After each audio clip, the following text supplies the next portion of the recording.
Hello everyone and welcome back to the channel. In our last video, we reviewed the year 1996, but now we enter the late 1990s with the year in gaming of 1997, and honestly, this was one of the greatest years in gaming history. The year was 1997, and a lot was happening around the world. People were shocked when Princess Diana tragically died in a car crash in Paris. Rapper The Notorious B.I.G. was murdered in Los Angeles, marking another tragic moment in hip-hop history.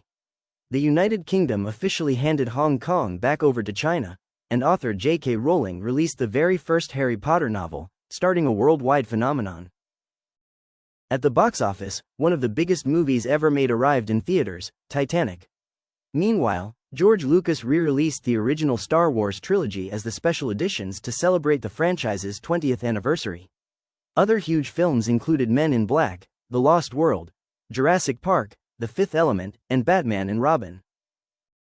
Television also introduced iconic shows like South Park, Buffy the Vampire Slayer, King of the Hill, Johnny Bravo, and VH1's Behind the Music.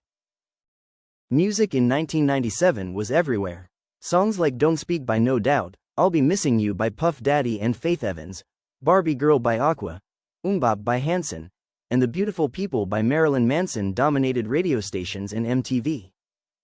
In sports, the Green Bay Packers defeated the New England Patriots in Super Bowl 31, winning their first championship in nearly 30 years. Meanwhile, Michael Jordan and the Chicago Bulls won their fifth NBA championship by defeating the Utah Jazz. Meanwhile, in the world of golf, Tiger Woods made history by winning the 1997 Masters tournament. At just 21 years old, Woods became the first black golfer to win the Masters, dominating the tournament with a record-breaking performance. His victory not only changed the sport of golf forever but also marked the beginning of one of the greatest careers in sports history. And in professional wrestling, Shawn Michaels vs. Bret Hart at Survivor Series led to the infamous Montreal Screwjob. And in gaming, 1997 may have been one of the greatest years ever. Sony's PlayStation continued dominating worldwide. Nintendo entered the second year of the Nintendo 64 with some huge exclusives, while PC gaming was also exploding in popularity. And one game in particular would completely change the RPG genre forever. So let's jump into the year in gaming, 1997. 1. Sony PlayStation takes over. By 1997, the PlayStation was officially becoming the king of gaming. Sony had already shocked the industry in 1995 and 1996, but now developers everywhere were moving toward the PlayStation because of its CD technology, cheaper development costs, and massive audience. More third-party studios began supporting Sony, while Sega Saturn struggled badly in North America.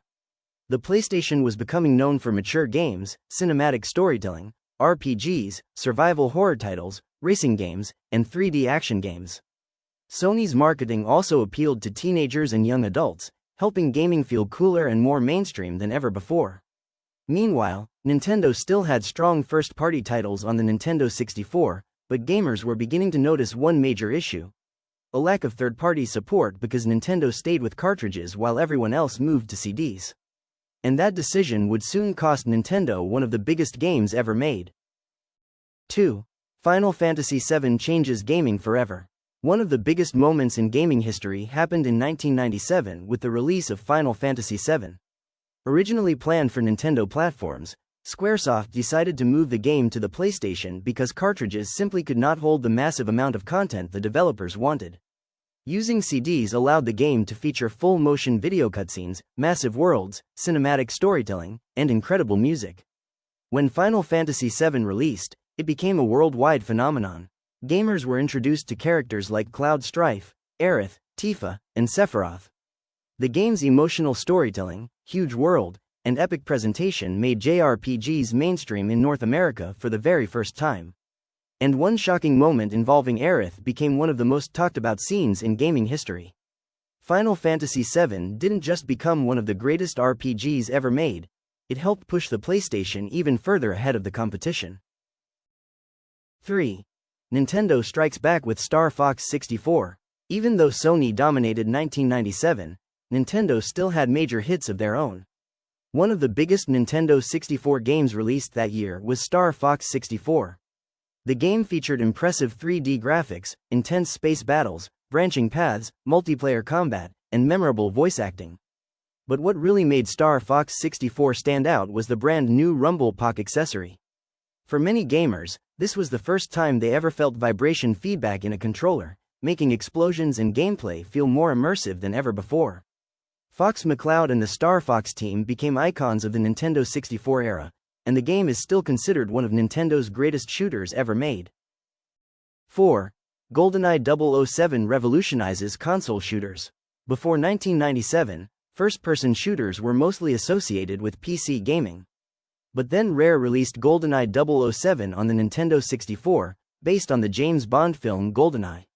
The game featured stealth gameplay, mission objectives, multiplayer modes, and some of the best split-screen multiplayer ever seen at the time. Countless friendships were tested in 4-player matches using proximity mines, rocket launchers, and the famous Golden Gun. GoldenEye proved that console shooters could work, and years later, many games like Halo and Call of Duty would build upon what GoldenEye started. 5. Rockstar introduces Grand Theft Auto. One of the biggest brand new IPs introduced in 1997 was Grand Theft Auto. Originally released on PC before later arriving on the PlayStation in 1998, Grand Theft Auto was developed by DMA Design, the studio that would later become Rockstar North. At the time, nobody could have imagined that this game would eventually become one of the biggest franchises in entertainment history. The original Grand Theft Auto featured 6 levels split across 3 major cities inspired by real-life locations in the United States. Players traveled through Liberty City, which was based on New York City, San Andreas, inspired by San Francisco, and Vice City, which was based on Miami.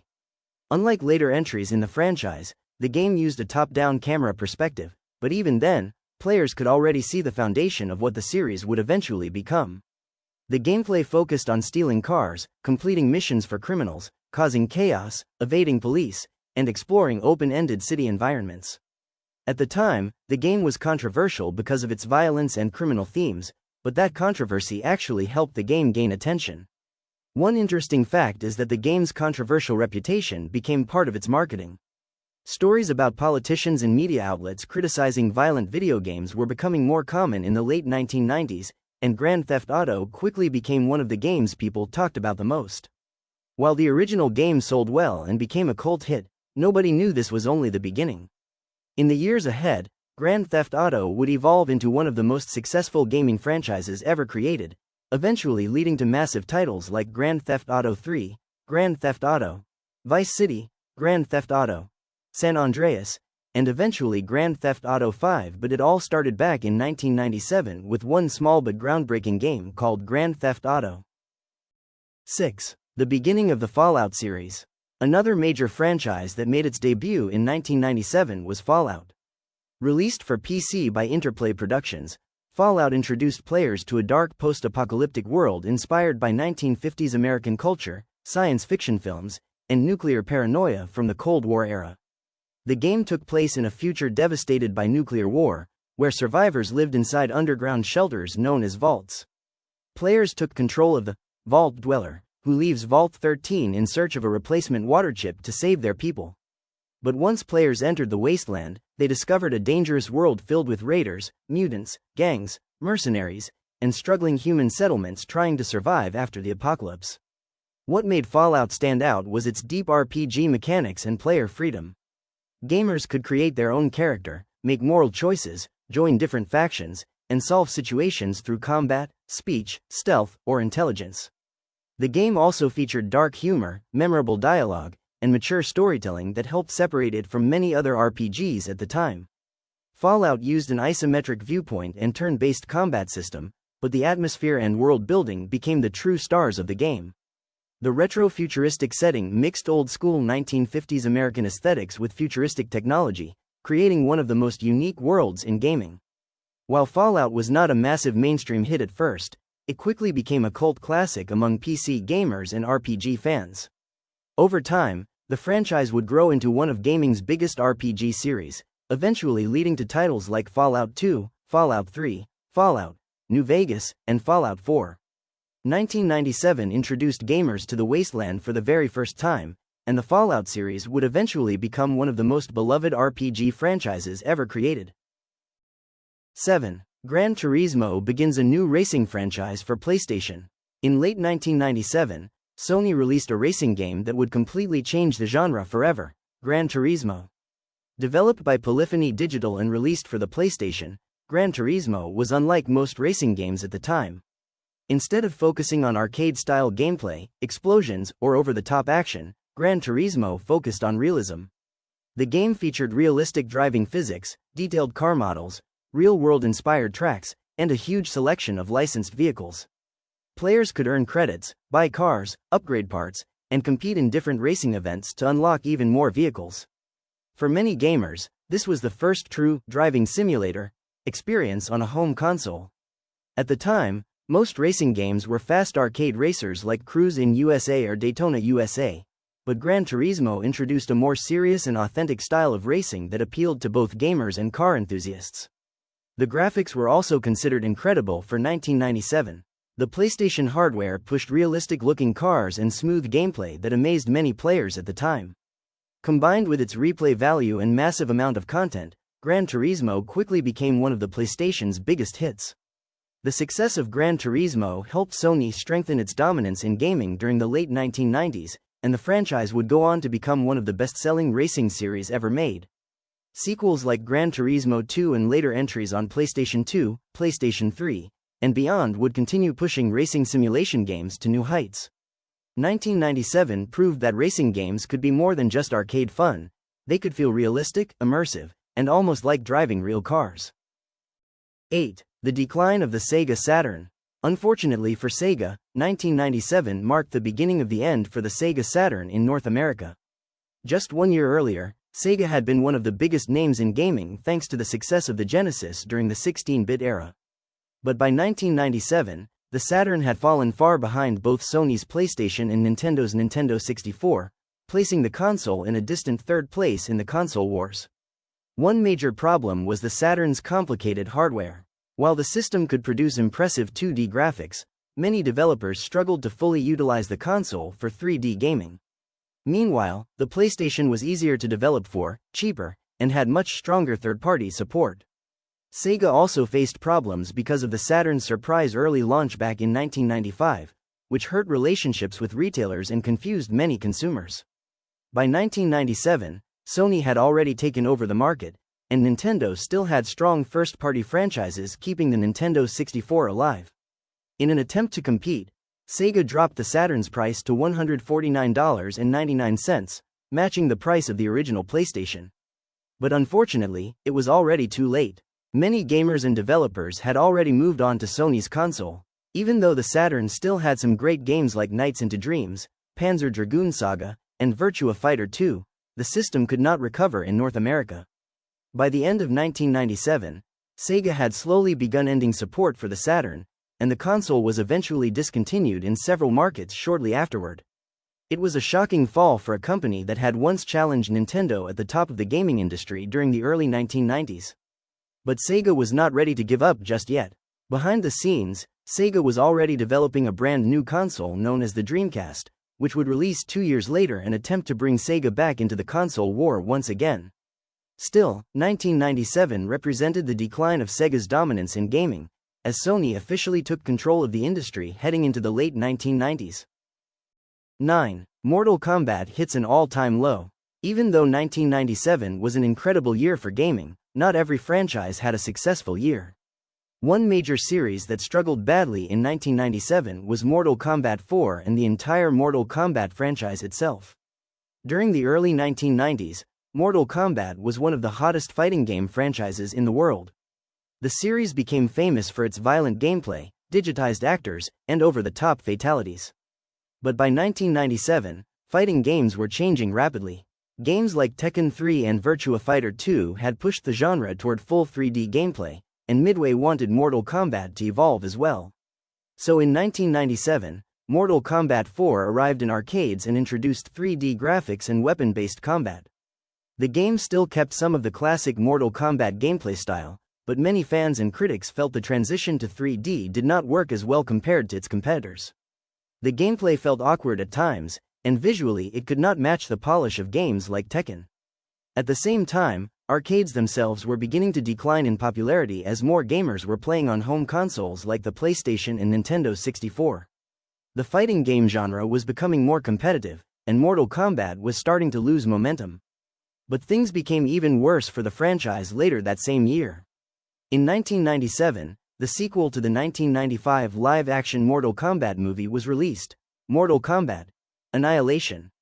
And unfortunately, the movie was considered a complete disaster. Several major actors from the first film did not return, including the actors who played Johnny Cage, Sonya Blade, and Raiden. Only a few returning actors, including Liu Kang and Princess Kitana's actors, remained from the original cast. Fans criticized Mortal Kombat: Annihilation for its weak story, terrible dialogue, poor acting, cheap special effects, and rushed fight scenes. Over time, the film became known as one of the worst video game movies ever made. By the end of 1997, Mortal Kombat was no longer the unstoppable force it once was earlier in the decade. Luckily for fans, the franchise would eventually recover years later with Mortal Kombat: Deadly Alliance, which helped reinvent the series for a new generation. And as for the film franchise, fans would have to wait nearly 24 years before another live-action Mortal Kombat movie finally arrived in 2021. Segment 13, Tekken 3 continued to dominate Fig. 10.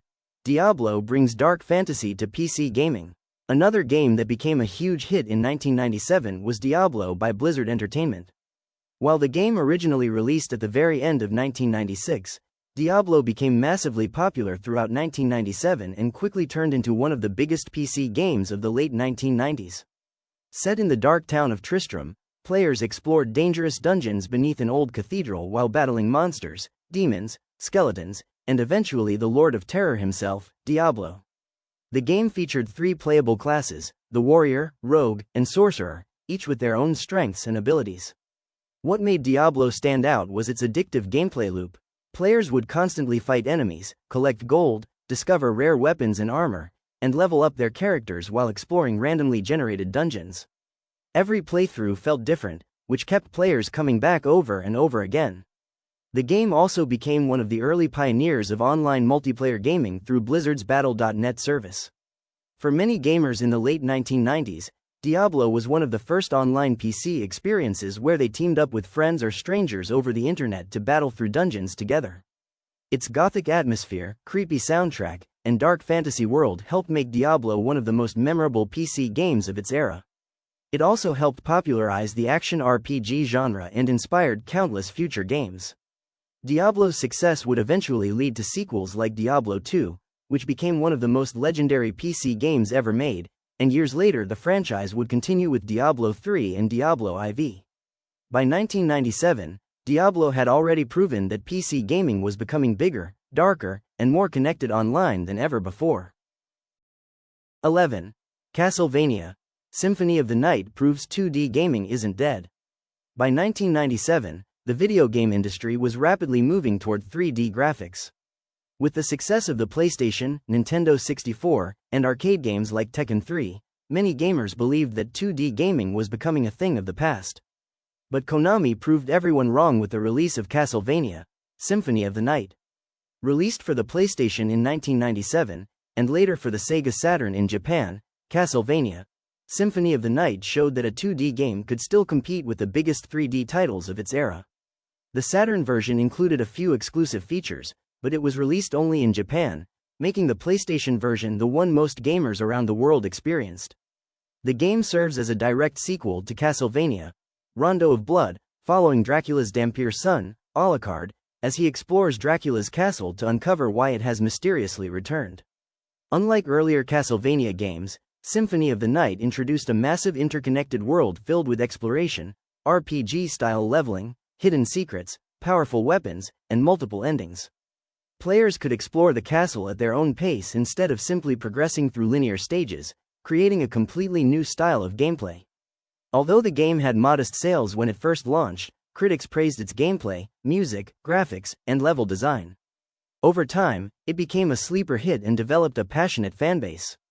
Today, many gamers consider Castlevania: Symphony of the Night to be not only the greatest Castlevania game ever made, but also one of the greatest 2D games in video game history. It proved that even in an industry rapidly embracing 3D graphics, outstanding gameplay and design could still make a 2D game an absolute classic.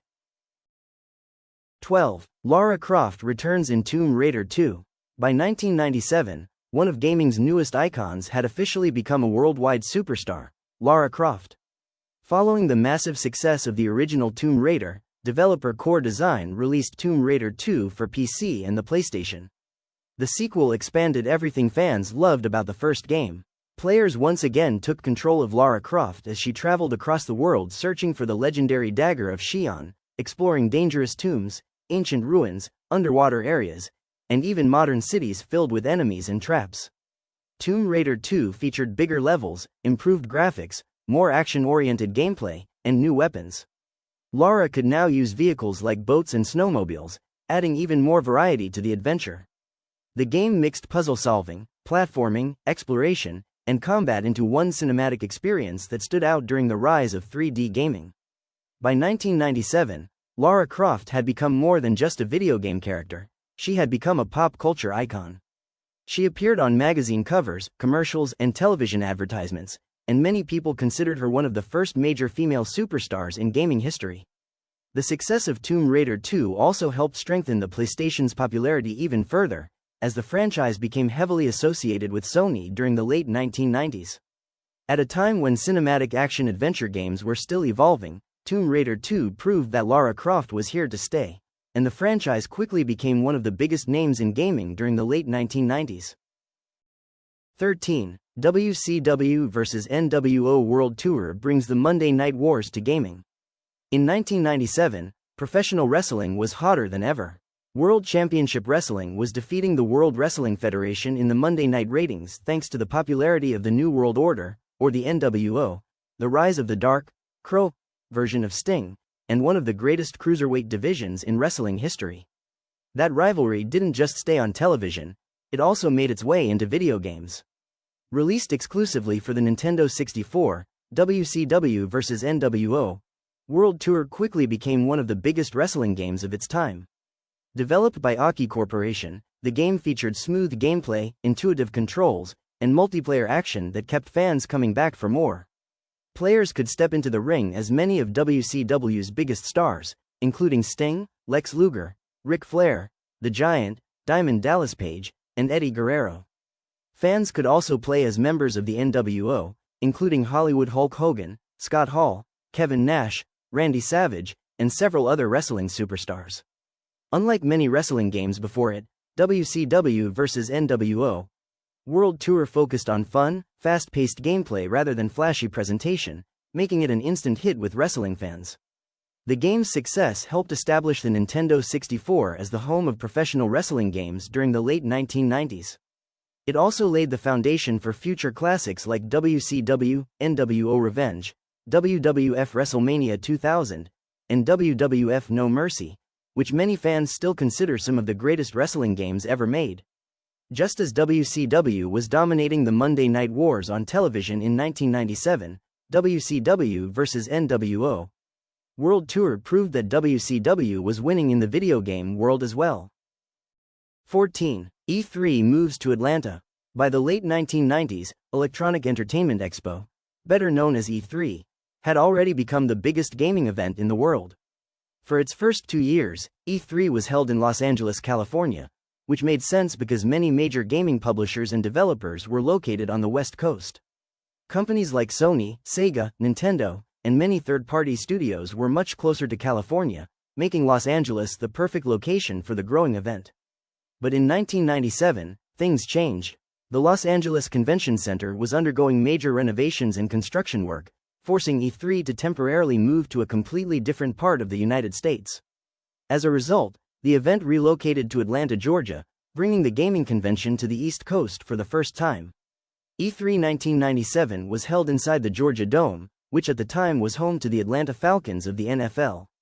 While the event itself was still successful, many developers and publishers were not happy about the move. Most gaming companies were based either on the West Coast or overseas in Japan and Europe, so traveling all the way to Atlanta became much more difficult and expensive. Some attendees also felt that Atlanta lacked the entertainment industry atmosphere that Los Angeles offered. Still, E3 remained one of the most important gaming showcases in the world during 1997 and 1998. Major announcements, new consoles, and upcoming games continued to be revealed there despite the location change. Fortunately for many companies, E3 eventually returned to Los Angeles in 1999 after renovations at the LA Convention Center were completed. From that point on, Los Angeles would once again become the longtime home of gaming's biggest annual event. 15. PC gaming continues to grow. 1997 was also a major year for PC gaming. Games like Age of Empires helped popularize strategy gaming even more, while online multiplayer gaming slowly started becoming a bigger deal. PC gamers were also enjoying titles like Quake 2 and Diablo, helping shape the future of online gaming and multiplayer experiences. The internet itself was growing rapidly in 1997, and gaming would soon become even more connected entering the 2000s. 1997 will always go down as one of the greatest years in gaming history. The PlayStation continued its dominance in the home console market as Sony officially became the biggest force in gaming. Meanwhile, Nintendo still delivered unforgettable classics on the Nintendo 64, and PC gaming continued growing larger than ever before. Games like Final Fantasy VII, Star Fox 64, Tomb Raider 2, Gran Turismo, and Tekken 3 became some of the defining titles of the generation. GoldenEye 007 helped redefine first-person shooters on home consoles, proving that console shooters could be just as exciting and revolutionary as PC shooters. Meanwhile, sequels like Tomb Raider 2 and Castlevania, Symphony of the Night showed how franchises could evolve with deeper gameplay, bigger worlds, and more cinematic experiences. 1997 also introduced future gaming giants like Grand Theft Auto and helped establish franchises that would dominate the industry for decades to come. From RPGs and racing games to fighting games and shooters, 1997 truly had something for everyone, and many gamers still look back at this year as one of the greatest eras gaming has ever seen. But amazingly, we're not done yet. In our next video, we head into 1998, another legendary year in gaming history featuring some of the most iconic games ever made. If you enjoyed this video, please hit the like button, comment down below with your favorite game from 1997, and make sure you subscribe to the channel for more year in gaming videos. As always, we'll catch you soon.